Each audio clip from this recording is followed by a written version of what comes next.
역사상 가장 도발적이고 또 가장 많이 오해받는 철학자를 꼽으려면 아마 많은 분들이 이 사람을 떠올릴 겁니다. 바로 프리드리히 니체. 그의 사상은 서양 철학의 판을 완전히 뒤흔들어 놓았는데요. 자, 그럼 그의 사상이 세상을 어떻게 뒤흔들었는지 지금부터 한번 제대로 들어가 볼까요? 니체의 시작은 뭐랄까, 정말 파격 그 자체였어요. 생각해보세요. 겨우 26살에 쓴 첫 책, 비극의 탄생 때문에 학계에 엄청난 폭탄을 던진 셈이 됐고 결국 그의 교수 경력은 사실상 시작과 동시에 끝나버렸습니다. 아니, 대체 어떤 책이길래 그렇게까지 논란이 됐을까요? 이게 그냥 평범한 학술서가 아니었기 때문이에요. 니체는 고대 그리스 문학 연구에다가 아주 급진적인 철학을 섞어서 인간 본성에 대한 도발적인 질문을 던졌거든요. 결국 그의 스승마저 이 책을 혹평했고 그는 학계 전체에서 순식간에 외톨이가 되어버립니다. 자, 이렇게 학계에서 고립된 니체는요, 이제 눈을 돌려서 자기가 살고 있는 시대를 날카롭게 들여다보기 시작합니다. 그가 본 19세기 유럽은 과연 어떤 모습이었을까요? 니체가 보기엔 당시 유럽 문화는 완전히 길을 잃은 상태였어요. 사람들이 뭐랄까 더 큰 가치나 위대함은 다 잊어버리고 그냥 하루하루 편안하게 즐겁게 사는 데만 급급했다는 거죠. 천박한 물질주의, 이기심, 그리고 삶의 어려움은 어떻게든 피하려는 나약한 도덕. 이게 바로 그가 진단한 시대의 병이었습니다. 그럼 니체가 내놓은 처방은 뭐였을까요? 바로 이 비극적 영웅 정신을 되찾자는 거였습니다. 이게 뭐냐면요, 고대 그리스인들처럼 신이나 사후세계 같은 허상에 기대지 않고 삶의 고통과 기쁨 그 자체를 온몸으로 껴안고 긍정하는 강인한 정신을 말하는 거죠. 이런 문화적 병을 고치기 위한 구체적인 처방전으로 니체는 그의 가장 유명한 책을 세상에 내놓습니다. 네, 바로 차라투스트라는 이렇게 말했다죠. 이 책에서 니체는 정말 강렬하면서도 어떻게 보면 좀 위험하기까지 한 비유를 하나 사용하는데요. 인간이란 존재는 저 아래 동물과 저 너머의 위버맨쉬, 즉 초인 사이에 아슬아슬하게 걸쳐진 하나의 밧줄과 같다는 겁니다. 그러니까 이 외줄타기 비유가 뭘 의미하냐면요, 현대인이 위버맨시로 가는 길이 얼마나 험난한지를 보여주는 거예요. 먼저 낡은 전통이라는 탑을 떠나서 자기 자신을 극복하는 위험천만한 줄타기를 건너야만 마침내 스스로 새로운 가치를 만들어내는 위버맨시라는 탑에 도달할 수 있다는 거죠.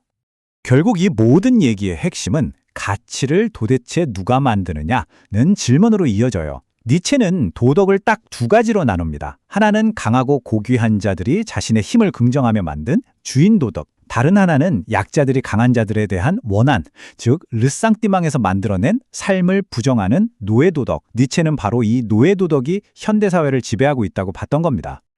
자, 여기서 니체는 우리 각자에게 정말 근본적인 질문 하나를 던집니다. 한번 진지하게 생각해 보세요. 여러분의 삶, 그 모든 기쁨과 고통을 포함해서 이 삶을 영원히 몇 번이고 똑같이 다시 살라고 한다면 그렇게 할 수 있겠어요? 이 질문이 바로 그의 다음 핵심 사상으로 우리를 이끌어갑니다. 그게 바로 영원회귀라는 어쩌면 니체 철학에서 가장 무겁고도 무서운 생각일지도 모르겠네요. 우주의 모든 순간이 지금 이 순간까지도 영원히 똑같이 반복된다는 거죠. 와, 생각만 해도 좀 아찔하지 않나요? 이것은 우리에게 던져진 가장 큰 시험일 수 있습니다. 니체는 이 무서운 사상을 한 젊은 목자의 이야기로 설명해요. 상상해보세요. 목자 한 명이 있는데 그의 목구멍으로 검은 뱀이 기어들어가서 숨을 못 쉬게 하는 거예요. 이 뱀이 바로 영원회귀라는 끔찍한 생각인 거죠. 그를 구할 수 있는 방법은 딱 하나뿐이었습니다. 물어뜯어라!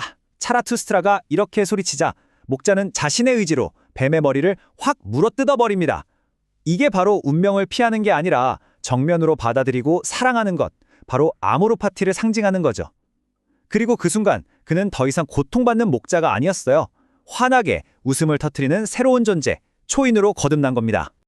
하지만 이렇게 운명을 긍정하라고 외쳤던 니체, 그 자신의 마지막은 너무나도 비극적이고 극적이었습니다.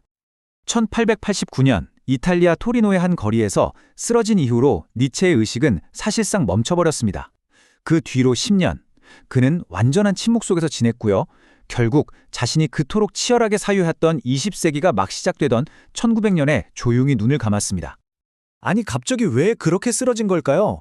그 원인을 두고 오랫동안 말이 많았어요. 한때는 매독 때문이라는 설이 유력했지만 워낙 금욕적으로 살았던 사람이라 설득력이 좀 떨어진다는 반론도 많고요. 어쩌면 니체 본인은 뇌연화증으로 일찍 돌아가신 아버지의 운명을 자기도 물려받았다고 생각했을지도 모르죠. 참 아이러니한 건 이거예요.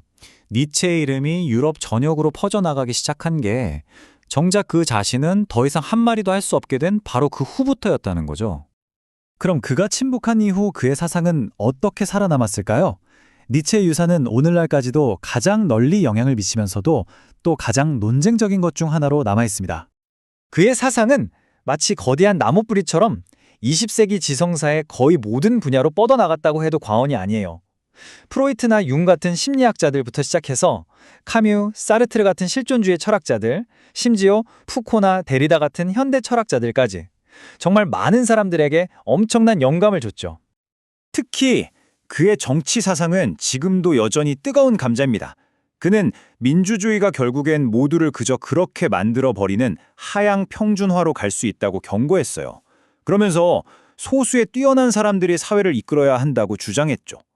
물론 이런 생각은 자칫하면 억압이나 폭정으로 이어질 수 있다는 비판을 받기도 하고요. 이 논쟁은 지금도 계속되고 있는 셈이죠. 결국 니체를 그냥 어둡고 비관적인 철학자로만 기억하면 큰 오해입니다. 그는 우리에게 마지막으로 이런 도전을 던져요. 삶에 어떤 고통이 따르더라도 우리는 춤추고 웃어야 한다는 것. 이것이야말로 그의 철학이 우리에게 남긴 가장 강렬하고도 아름다운 메시지가 아닐까 싶습니다.